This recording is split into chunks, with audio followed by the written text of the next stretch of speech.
19 दिसंबर 1997 को एक फिल्म आई थी जिसका नाम था टाइटैनिक। ये फिल्म बनी थी करीब 112 साल पहले हुए एक हादसे पर। 14 अप्रैल 1912 को टाइटैनिक जहाज अटलांटिक समुद्र में डूब गया, जिसका मलबा आज तक समुद्र में मौजूद है।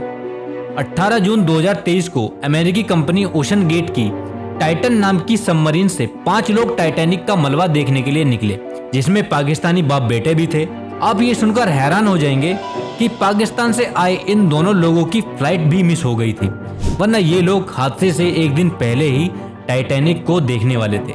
लेकिन कहते हैं ना, होनी को कौन टाल सकता है। और जब आपकी मौत गहरे समुद्र में लिखी हो तो आप सबमरीन रेंट करके भी जा सकते हैं। खैर, ऊपर वाला उनके घर वालों को ये दुख सहन करने की हिम्मत दे। तो जब सबमरीन ने समुद्र में डुबकी लगाई, डुबकी लगाने के लगभग 2 घंटे बाद टाइटन का कनेक्शन टीम से टूट गया। कनेक्शन टूटने के 8 घंटे बाद यूएस कोस्ट गार्ड को अलर्ट किया गया और सर्च ऑपरेशन शुरू किया गया। इस सर्च टीम में अमेरिका और कनाडा के अलावा कई इंटरनेशनल एजेंसियां भी शामिल हुईं और पता चला कि मलबा देखने गई ये सबमरीन खुद मलबा बन गई है।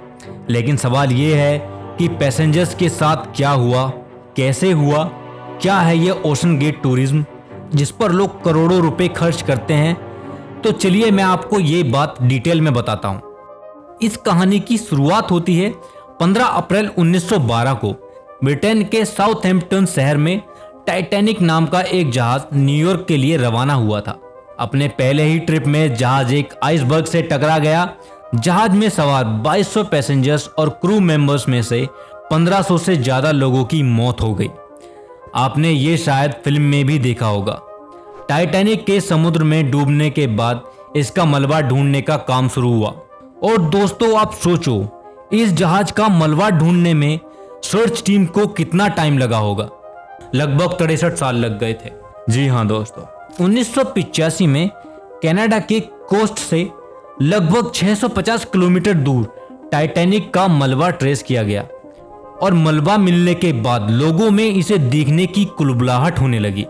दुनिया में बहुत से लोग ऐसे थे जो इसे देखने के लिए बेशुमार पैसा बहाने के लिए भी तैयार थे। फिर किसी ने सोचा कि क्यों ना लोगों को मलबे की सैर कराई जाए और इस तरह जन्म हुआ ओशन गेट कंपनी का, जिसने पानी में लगभग 13,000 फीट की गहराई में मौजूद टाइटैनिक के मलबे को दिखाने का एक शानदार सफर शुरू किया। अब दोस्तों सोचिए, टाइटैनिक के मलबे को दिखाने के टिकट का प्राइस क्या होगा। इस टिकट का प्राइस है 2 करोड़। अब आते हैं साल 2023 पर। 18 जून 2023 को टाइटन नाम की एक टूरिस्ट सबमरीन अटलांटिक की गहराई में उतरी। इसमें सवार 5 टूरिस्ट कनाडा के न्यू फाउंडलैंड के करीब टाइटैनिक के मलबे को देखना चाहते थे। उनके बेटे सुलेमान दाऊद, ब्रिटिश अरबपति हामिश हार्डिंग, फ्रांस के एक्सप्लोरर पॉल हेनरी और पनडुब्बी को चलाने वाली कंपनी ओशन गेट के सीईओ स्टॉकटन रस शामिल थे। इन लोगों ने कनाडा के न्यू फाउंडलैंड से 16 जून को अपने सफर की शुरुआत की। ये सभी लोग एक जहाज से पहले अटलांटिक महासागर में कोस्ट से 700 किलोमीटर दूर उस जगह पहुंचे जहां टाइटैनिक जहाज का मलबा मौजूद है।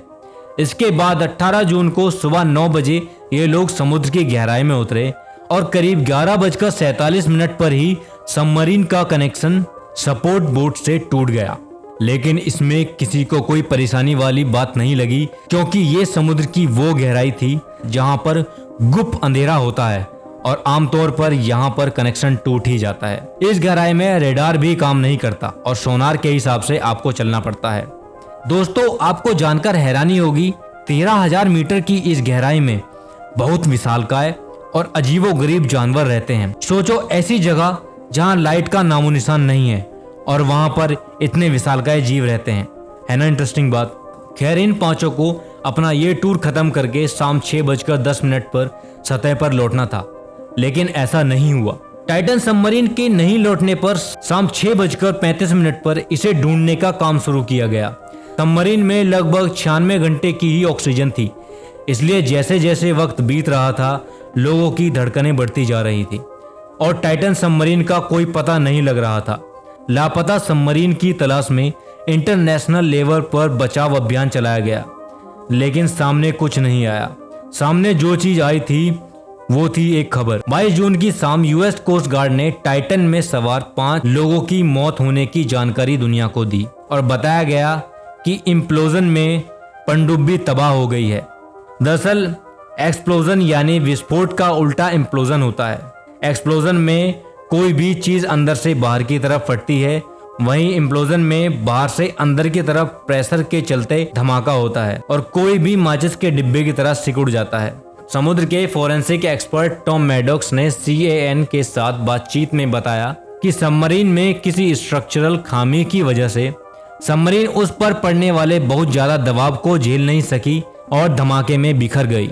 दरअसल समुद्र की इस गहराई में पानी का दबाव 4 से 5,000 पाउंड पर इंच हो सकता है, जो धरती के मुकाबले 350 गुना ज्यादा होता है। ऐसे में पनडुब्बी में छोटा सा भी लीक इम्प्लोजन की वजह बन सकता है। गौर करने वाली बात यह है कि ये इम्प्लोजन मिलीसेकंड के भी एक अंश में होता है, यानी टूरिस्ट को सोचने समझने का भी वक्त नहीं मिला होगा, क्योंकि उनकी मौत करीब 0.004 सेकंड में हो चुकी होगी। अब जब से ये खबर आई है तभी से टाइटन की सिक्योरिटी को लेकर सवाल खड़े होने लगे हैं।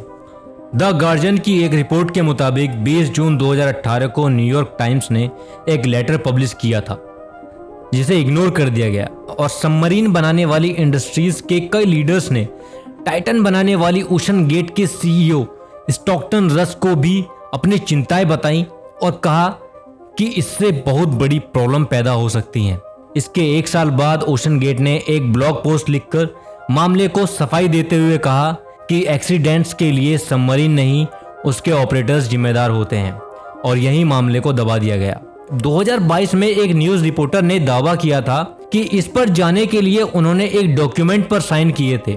इसमें साफ साफ लिखा था कि टाइटन को किसी रेगुलेटरी बॉडी से कोई परमिशन या सर्टिफिकेट नहीं मिला है। 2018 में ही ओशन गेट के मरीन ऑपरेटर्स डायरेक्टर रहे डेविड लॉकरिज ने कंपनी पर एक केस भी फाइल किया था।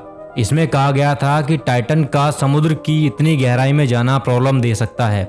उन्होंने ये भी बताया था कि सबमरीन की सिक्योरिटी के बारे में सवाल उठाने पर उन्हें नौकरी से भी निकाल दिया गया था। पिछले साल टाइटन में ट्रैवल करने वाले माइक रीस ने BBC को एक बयान दिया। इसमें उन्होंने बताया कि आप ऐसे लेटर पर साइन करते हैं जिसमें 3 बार मौत का जिक्र होता है। मैं इस कंपनी के साथ 3 बार ट्रैवल कर चुका हूं। आप जमीन से कम्युनिकेट नहीं कर पाते हैं। आप जैसे जैसे आगे बढ़ते हैं आप सीखते हैं, कई बार चीजें गलत हो जाती हैं। यहाँ तक कि ओशन गेट के CEO स्टॉकटन रस ने भी पिछले साल द गार्जियन को एक इंटरव्यू दिया था जिसे बाद में छापा नहीं गया। इसमें उन्होंने खुद टाइटन के सामने आने वाली दिक्कतों के बारे में बताया था। उन्होंने कहा था, हमारे लिए मुश्किल टाइटैनिक से कुछ इंच की दूरी पर जाना है। हम वाटर कॉलम से भी 2.5 मील और नीचे जा रहे हैं। हमें नहीं पता कि वहाँ पानी की क्या हालत होगी। वो हर दिन मौसम के हिसाब से बदलती रहती है। थर्मोलाइन में बदलाव होता है और हमारे पास इसे पता करने का कोई तरीका नहीं है। वाटर कॉलम एक आइडिया है। इसे समुद्र के अलग अलग स्तर पर पानी का तापमान, प्रेशर और वहाँ की विजिबिलिटी के लिए यूज किया जाता है।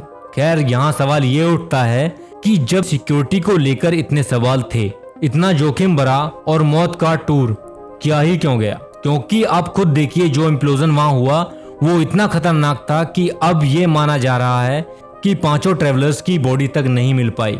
असल में टाइटैनिक जहाज का मलबा अटलांटिक महासागर में करीब 13,000 फीट नीचे की गहराई में मौजूद है। इतनी गहराई में पानी का किसी भी चीज पर प्रेशर करीब 5,600 पाउंड पर इंच तक हो सकता है और सबमरीन में किस जगह विस्फोट हुआ होगा ये अभी तक पता नहीं चल सका है। यूएस कोस्ट गार्ड ने कहा है कि सर्च ऑपरेशन अभी जारी रखेंगे, लेकिन मलबा मिलने के चांसेस बहुत ही कम है। पूरा हादसा कैसे हुआ ये पता करने में भी वक्त लग सकता है। आपके हिसाब से ये टाइटैनिक टूरिज्म कितना सही है और कितना गलत है, मुझे कमेंट में जरूर बताएं। और वीडियो अगर आपको पसंद आई हो तो इसे लाइक शेयर जरूर करें और ऐसे ही दिलचस्प वीडियो को देखने के लिए हमारे चैनल को सब्सक्राइब करना ना भूलें। धन्यवाद।